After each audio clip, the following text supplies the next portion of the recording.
Hey, welcome back to the booth. So what are we talking about now? The Tasty Chips GR-1. I know I'm really opinionated when it comes to gear, but some people have told me they really like to hear my perspective, even if it's negative things about gear, because sometimes you don't find out until you get it home. And if you bought it used, that's not good. It's a granular synthesis processor, and I have been looking forward to checking this thing out for a long time. Look at this display. Now, to me, that display is awesome because my eyesight's not that good. It displays a lot of information.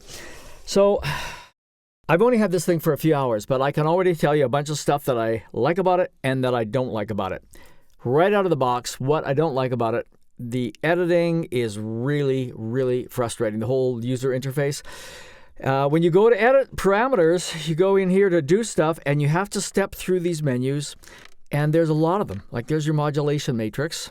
So you've got all of these settings, all the stuff you can do, and you have to program it all with this encoder. Now, okay, could have a touchscreen, maybe that's too expensive, but I mean, look, you got all these knobs, you got faders, and yet you have to do all your data entry, all of your programming with this thing. Click, push, click. Oh, really frustrating, really inefficient, really a pain in the ass, frankly. You got so many parameters. If you could assign some of these parameters to some of these knobs, it would be so quick. So that's my first big bitch. It is really frustrating to work on because of that. Even when you go to name your patches, you have to like advance to the next character and push something else if you want a capital, and then click on it and then go to the next one. It's just like so antiquated. Not good. The other thing, the effects in it, there's reverb, delay, a complete joke. I don't even know why he'd bother to put them in unless you're going to make them sound really good. The way you get audio into it, these USB ports, so that's not really good considering it can do live granular modification, which sounds amazing and it's really cool and it's what I bought it for. And it's one of the things that some of these other granular machines don't do. But there's no like sound card in it. You have to plug one in. And they say instead of using like a high-end audio interface, they say actually the cheaper little USB audio adapters work as well or better. So I don't know what that's about. The other thing is it samples at 16-bit 44.1 kilohertz instead of 48 or 96 or 192. So you should definitely be able to plug a synth into this or a mic into this and be able to modify the sounds in real time. That would be huge. And for the amount of money, like they're over $1,000, like build a sound card into it, please. It's not too much to ask. And virtually everyone that I know that has either used one of these or done a review of these has said the same thing. So it's not just me. The other things, you can't just plug a synth into this and then run through it and have a wet-dry mix and use it as like an effects box that does granular, like you can some other things. It doesn't do that. You have to come into it from USB, because there's no audio inputs, and then out through 1/4 inch. So once again, not very well thought through. Now, this is created by this one guy in the Netherlands, and I think it's got a lot of strengths, and it sounds amazing, and it's very, very, very powerful as far as granular stuff goes. When you get into bigger companies, there's a bunch of people that are helping with the design, and they may say, hey, what about this? And they collaboratively bring something like this to life. And I think when you have one guy doing it, maybe he can operate it with his eyes closed and it's really easy. But for most of the rest of us, some of these other things are a problem. So what do I love about it? It sounds amazing. Like it sounds so great. Because of the stereo width, you get this amazing granular thing that's giving you a binaural massage. And I think it's really, really incredible. And I love that. So, it's not like I don't like the thing. I think I'm going to learn to just be in love with it forever and learn how to deal with all these other little frustrating things. One other little bitch, mono samples, not stereo. It doesn't support stereo samples. Well, whether it's the Uranium or even that little Plinky granular thing that I had, they all support stereo. So maybe the processing power is too expensive. And really what you get out of it in stereo is beautiful. It's wide stereo field because of these grains bouncing around in your stereo field. So it's really good. But I did think that was like one thing that means that I can't just plug in and run through this thing and have my true stereo sound of my synth or the output of your DAW or whatever you're using come through. You can't do that with this. You have to run it kind of like an effect The other thing is kind of weird is this is a color screen, and almost none of the information in the window is in color. It's black and white, and you've got these blue little grains that bounce around. And then there's a couple of things where you've adjusted a parameter and it changes the color a little bit. But, the whole user interface could be way better. No point bitching, because some of this they may be able to fix with a firmware update. And like I say, this thing sounds so good. The amount of grains that you can have active at one time, it's like, what is it? I don't know, 1,024, something like, 16 times what the Iridium does. And it sounds really, really, really good. And I shouldn't even bitch, because I knew before I bought it that it wasn't a perfect machine or easy to operate. I've loaded a bunch of my own samples in here, just so I was starting from zero, and just played around with them a little bit with the granular engine. So let's put an air to it.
Anyway, that's all I got for this time. It does sound amazing, and I think I'm just going to be madly in love with it. And you just got to remember that you're still going to want to be able to apply other effects on the output.